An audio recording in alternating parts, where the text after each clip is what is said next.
Hello everybody, welcome to the Steckline Report. Listen to this.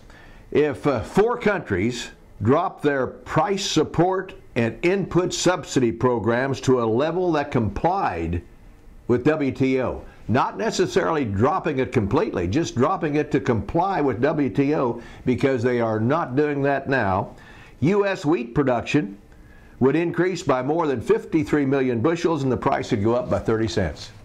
Who says that? Well, we've got some information to prove that in just a minute. Stand by.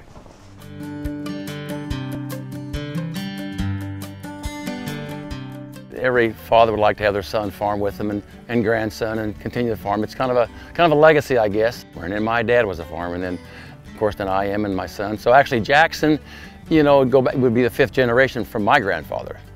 It's going to be key for us to have American Ag Credit. It's a long-term partnership with him is what it is.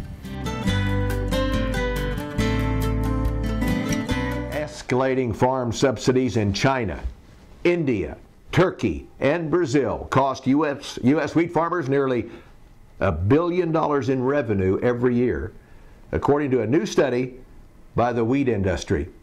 U.S. Wheat Associates and looks like Iowa State University put together a really good outlook on this program and found out some interesting figures. I hope this gets out to the right people.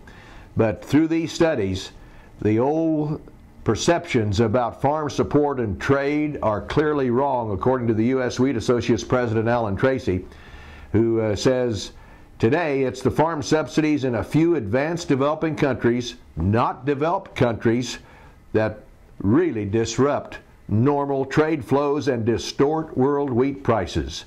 The study was evaluated and conducted by Iowa State, as I said.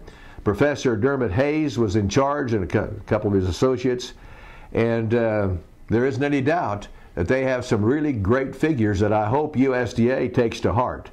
The model is used to project 10-year baseline estimates that are used by Congress to help determine farm policy, and Hayes can change individual countries' policy parameters to gauge the effect that those changes would have on global commodity prices, including, of course, the United States.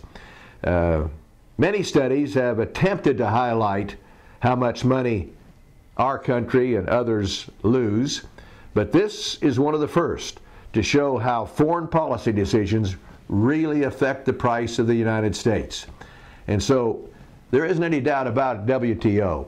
I've said since the day that we began thinking about joining WTO, how many years ago was that?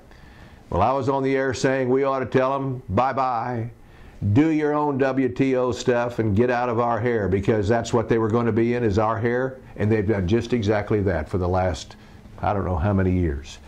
I just don't see, yeah, there's some advantages to WTO, but the disadvantages, I think, outweigh the advantages. By the way, a federal judge has allowed the lawsuit against Syngenta to go ahead. The bulk of lawsuit claims from thousands of farmers from around the country against Syngenta, according to a federal judge last week, says it can go on. U.S. District Judge John Lungstrom reviewed the arguments and claims made by farmers and others in 22 different states to conclude which laws or precedents apply and which do not. And so consequently, the lawyers are pretty happy about this. They're out bombarding farmers, wanting them to join the lawsuit. It's a civil case. And of course, a farmer, it's pretty hard to turn down. It doesn't cost you anything.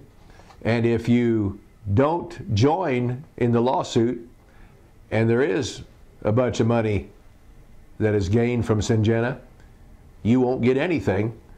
But guess what?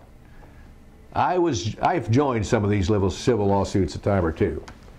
And when they got done, we won.